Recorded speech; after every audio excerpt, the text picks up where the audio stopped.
1990's Total Recall, a massive blockbuster film, was probably the ultimate mind-bending ego trip inside and out.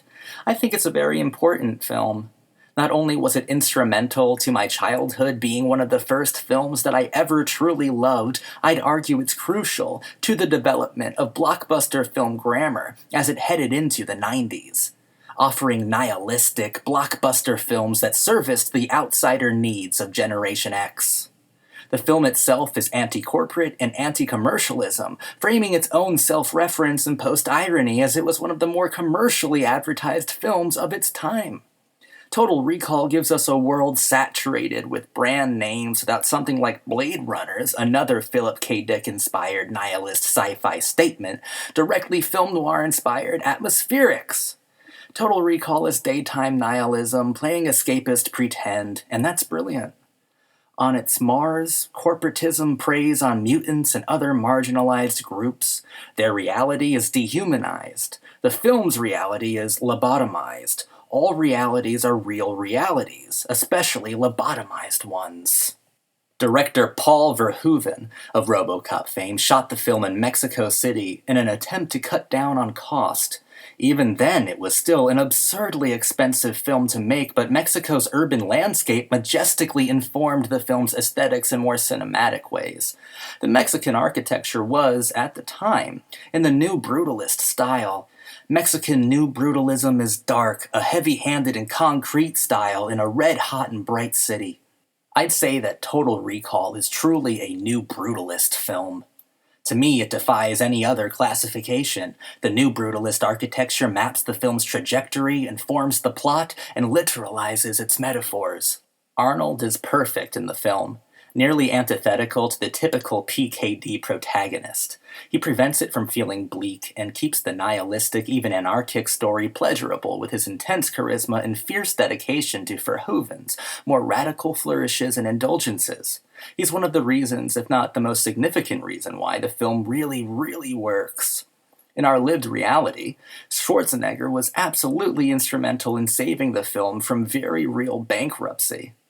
He's not only why this film works as a truly nihilist, true blockbuster, he's really the reason the film ever got made. Total Recall was notoriously stuck in development hell for eons. By the time Verhoeven was signed on to direct, close to 50 drafts of the screenplay had already been scribed, and even then there were still immediate problems with the third act.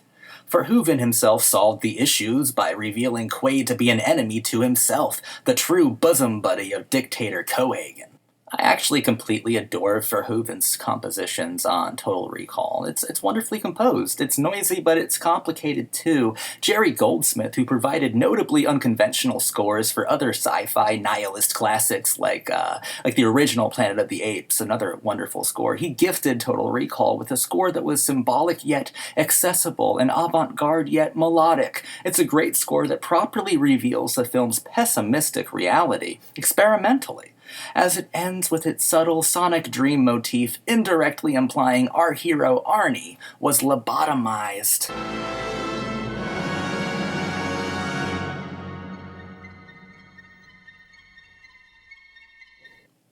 We're looking at the VHS tape of my childhood. Nearly every hyperkinetic moment has been seared into my memory banks. The secretary at Recall altering her nail color with a pen. Mary, the triple-breasted prostitute at the last resort, played unforgettably and sadly thanklessly by Lycia Naff, wonderfully. Kuato's repulsive reveal. Sharon Stone working out in hot pink. The 2 weeks lady. 2 weeks. The Johnny Cab, quick to anger as he was, the wild convulsions of suffocation on Mars' surface, the profoundly disturbing removal of the nose bug, Richter's limbs in that familiar yellow elevator, all burned into my purest, possibly earliest film memories. The film is ultra important to me as I believe my obsessive viewing of the film as a child mentored me. I always question my reality, why I accept anything as bona fide. I'm also constantly reinventing myself. Not as a secret agent or anything, it's far less mundane than that, but still just as wildly radical. I seemingly strive to be a stranger in a strange land, even to myself, and I can't help but fear finding out I was my life's narrative bad guy in its third act. The film deliriously dismembers the romantic qualities of existentialist philosophy, as it posits total control of your own existence as a nihilist covering to the ultimate loss, your brain, your sanity, and lived reality. Total Recall is sensationally sincere. The film is comprised of unforgettable dimensions: the special effects, the deviously unreliable plot, the ballistic shootouts, and Sharon Stone. Sharon Stone, who is ridiculously hot in Total Recall. No shit. She was a femme fatale for the daylight noir. She makes for an incredible villain, one of my favorite villains without hesitation, actually. Sharon Stone's scenes are easily my favorite parts of the film. She nails the character to my heart, the attitude to the wall, the mood to the ceiling, the atmosphere to the moon, nailed the style to eternity itself, and nailed my jaw to the floor. God fucking damn. Sharon Stone's beyond herself here. A ridiculously cinematic perfection. Perfection. Doug. Honey. Perfection inside and out. The creature makeup, prosthetics, and character transformations designed by Rob Bottin are visceral. And some of the flat-out best I've ever seen on film. There's really no other way to put it. Total Recall's miniatures, skeletons, models, puppets, prosthetics, and gore did for me and my imagination what King Kong did for 30s audiences. And the fact that this was one of the last non-digitally compiled films, right? It makes it absolutely incredible. And the first kind of like the prepubescent uses of CGI were here as well, with the with Arnold walking through the like the metal detector, right? And I think it's incredibly well done for its time, but nothing compares to the actual prosthetics and makeup designs done by Rob Bottin and others. It's just an incredibly visceral. These are visceral effects that we're talking about, ones you can reach out and touch, and ones that never leave your memory. They're wonderfully, perfectly, flawlessly done, that don't only hold up today, but are still transformative to this day. I can see them still being incredibly inspiring. I think this film is amazing. All lobotomies are... I mean, we all live lobotomized to a certain extent, and all realities are real, especially or specifically lobotomized ones, because I think that most of us aren't the privileged few, that most of us are lobotomized in a way, and it is pessimistic because we are playing some nihilist, escapist pretend, right? Some veneer, some like small cover, like a veil or something of an adventurous reality, or at least a satisfactory reality, or else we're stuck with something incredibly mundane, something incredibly banal, which is a world that is preyed upon by corporatism, by brand names, by I mean, we all live on Mars, and we're all mutants to a certain privileged few. Total Recall is I think it's incredibly moving. I think it's hyperkinetic in the best possible ways, and it's probably, to me, is Verhoeven's best film. I think that he really knocked it out of the park here, and yes, this beats RoboCop, and I think RoboCop is also an incredible film. It makes a lot of absolutely acute and astute statements about politics, about the surveillance state as we know it.